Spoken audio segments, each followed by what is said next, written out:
Welcome back, McFly subscribers. Today we're continuing this month's winter trout fly series with this Ray Charles Scud. As you might have noticed, I will be showing you a couple of different ways to tie it. Now I will discuss this fly and winter fishing conditions later in this video, as I'm sure you all want to get started tying right away, but in case you haven't seen this channel before, this is McFly Angler.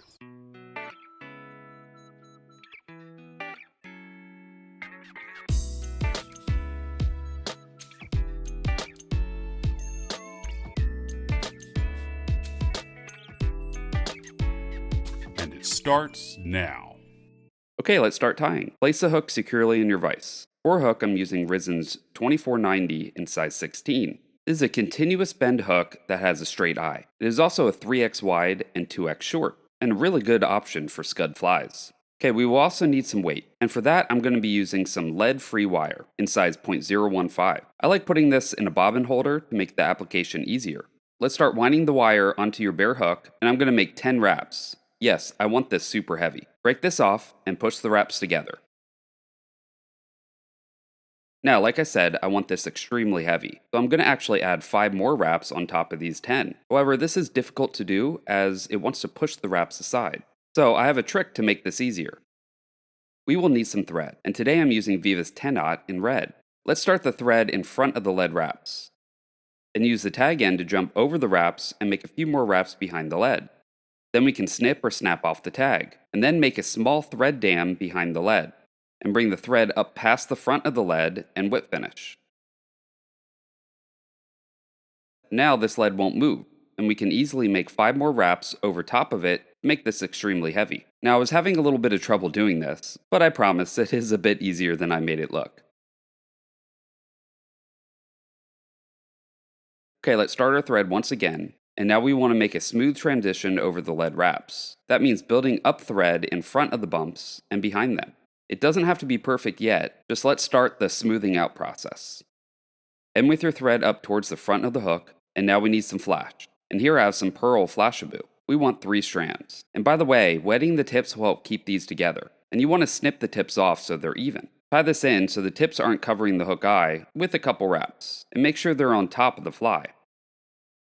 Now we need some wire. Here is UTC Ultra Wire in small size and gold. Pull off 2 to 3 turns of this wire and break it off the spool. This should tie 3 to 4 of these flies.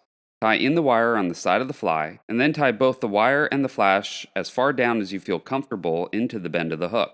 Continue smoothing out the back portion and end with your thread towards the back of the fly. Now we need some ostrich hurl, and today I'm using pink. Ostrich hurl comes in many different colors, more than I have here. You can tie these scuds in whatever color you want. Go lighter like this gray or white, or bright colors like orange or pink. Pull 1 strand off the feather, and let's cut off a small portion of the base.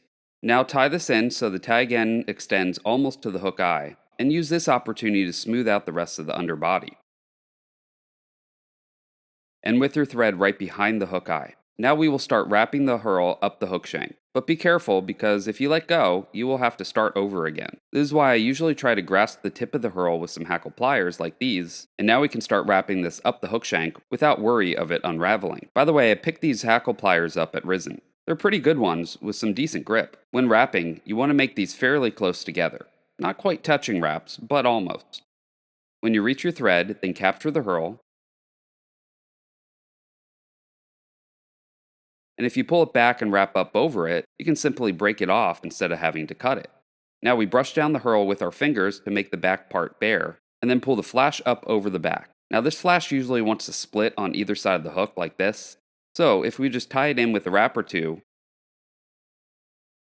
we can then push the flash back together. Then make another tight wrap and pull it rearward, and then wrap back up over it, and now we can cut off the waist. But keep these pieces as we can tie other flies with them. Now let's grab the wire and start making wraps over the hurl. This can be tricky though, as the hurl wants to get pushed to the side with each wrap. We need to brush out the hurl with each wrap of the wire to keep it from trapping too much hurl. You want to try and make each of these wraps as even as possible. Honestly, this is the most difficult part of this fly, and in my opinion, totally avoidable. I will show you a version without the wire later in this video. Once you reach the thread, then wrap over the wire twice and once in front, and then you can simply helicopter the wire off. Okay, now let's wet our fingers and stroke the hurl fibers down, and we can now whip finish the fly. If the flash is pushed to one side, you can adjust it now if you need, and the wire will hold it into place. Okay, let's cement the whip finish. And for that, I really like Solarez Ultra Thin Resin. Use a built-in brush to paint a little on the whip finish, and then cure it with your UV light, and the fly is now finished. As you can see, this flash is pushed all around. You can adjust this if you want with the bodkin or your fingers, but it is difficult to do. And this is the original Ray Charles Scud, a fairly simple and easy pattern, except for that wire. But this was created before the popularization of UV resin, and this wire held the flash in place and created a nice rib on the fly. However, I have a workaround to show you all that will help keep you from having to deal with the wire trapping all those fibers. But first, I want to add some UV resin to the top of this fly. Let's wet our fingers again and really brush all that fiber down. For resin, I will be using the Solarez Thin formula. Got a bit more viscosity than that ultra thin. Put a dot on top of the scud and spread it along the back. You can use your bodkin to spread it more if you wish, and then cure it with your UV light. And in my opinion, this makes the fly look even better and accentuates the rib and flash. But as promised, let me show you a version without that wire and how we can still make that rib. Let's use the same hook and add the lead-free wire in the same way. I'm going to speed through most of this since all the steps in the beginning are the same.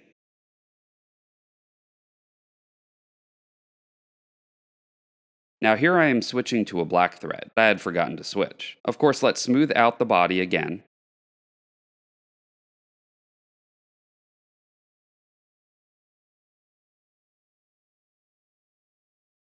And then we can attach the flash.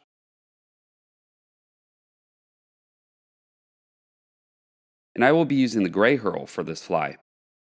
When wrapping the hurl, let's separate the hurl out just a bit, just a little more space between each wrap than we did with the previous fly.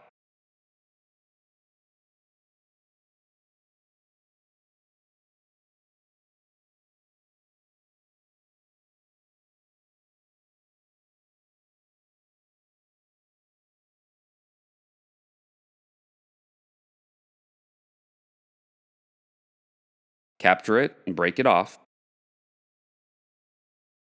And now we will wet our fingers and stroke the fiber down. Yes, this time it's before the flash, since we will not be using the wire. And you can already see that the hurl itself creates a segmentation look. Pull the flash up and over and tie it in. Now it will still want to separate, but it's a little easier now to move it directly on top after we tie it in. We can now whip finish the fly. Wet your fingers and stroke the fibers down once again, and also move that flash to the correct position. Now let's use the UV resin, and this will hold the flash into place and accentuate the ribbing. Also, there is no need to cement the head, as this resin will hold the whip finish. Once cured, you can see how great this looks. I actually think it looks much better than the one with the wire, and it's so much easier. But with or without wire, this is a great looking and effective scud pattern.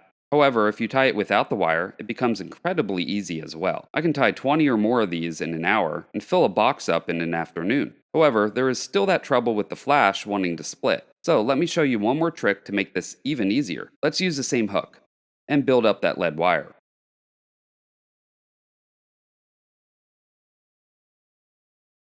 I'm going back to the red thread here since I will be tying an orange version. However, the rib will not be as prominent since the red is close to the same color as the orange. Maybe if you tie an orange one, use a brown thread or something. The greater difference in thread color to hurl color will make that rib more prominent.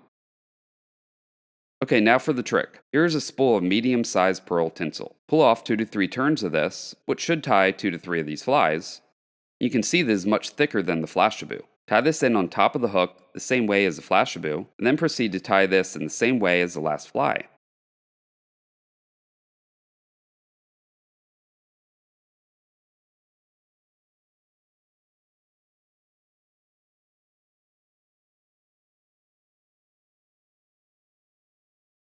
Now when you pull the flash up and over the back, it evenly covers the back with that one strand.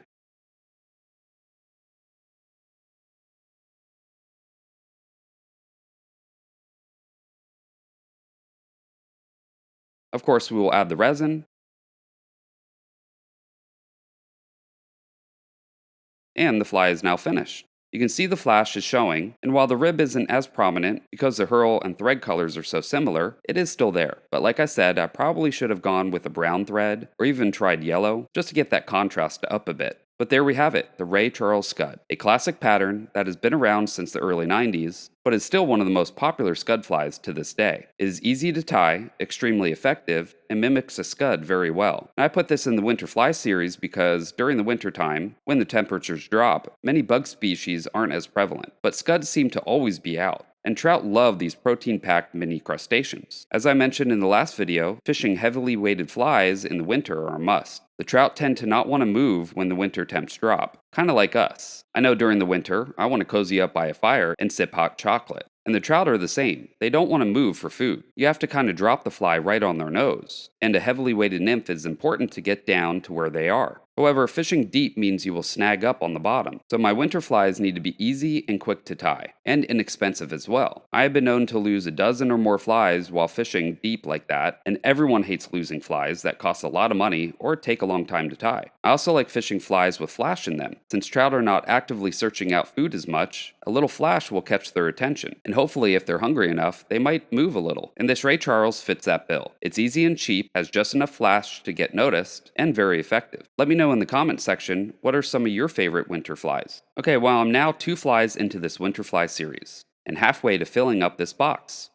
I started off this series last week with the extremely popular flashback pheasant-tail. Of course, this week, the Ray Charles. And check back next Thursday as I will be tying the patch rubber legs. While food sources are limited in the winter, the occasional stonefly nymph does get dislodged, and even winter trout will move for these as they are large, protein-packed meals. And I will be showing you 2 different ways to tie these, a beadless version and one with a bead. So make sure you're subscribed and click that bell notification so you don't miss any future videos like these patched rubber legs. By the way, I sell these fly boxes on Amazon with free shipping. They're thin enough to fit in most shirt pockets, or fit multiple even in a small chest pack, so you can organize your boxes by fly type, like this winter nymph box. These are silicone backed with pre-made slots to put your flies in. These are strong as well, holding your flies in place. I can even turn this upside down and shake the box, and all the flies stay put. Also, the silicone back is self-healing, which means you can poke it with your hooks and it won't get all beat up looking, making these boxes very durable. And I've fished with the same box for 6 years and it's still going strong. These are also waterproof with this rubber gasket here. Your flies will not get wet until you fish with them, so that means no more rusty hooks. I will link below to my Amazon storefront if you're interested in picking up these boxes. Also, don't forget to check out my sponsor Resin Fly. They made the hooks I use today, but they also make some of the best fly rods and reels for the money I have ever used. Best off, they're offering you all a discount. So if you're in the market for a new rod or a bunch of hooks or beads, go to www.risenfly.com and type in McFly at checkout and they'll give you 15% off of your first order with them.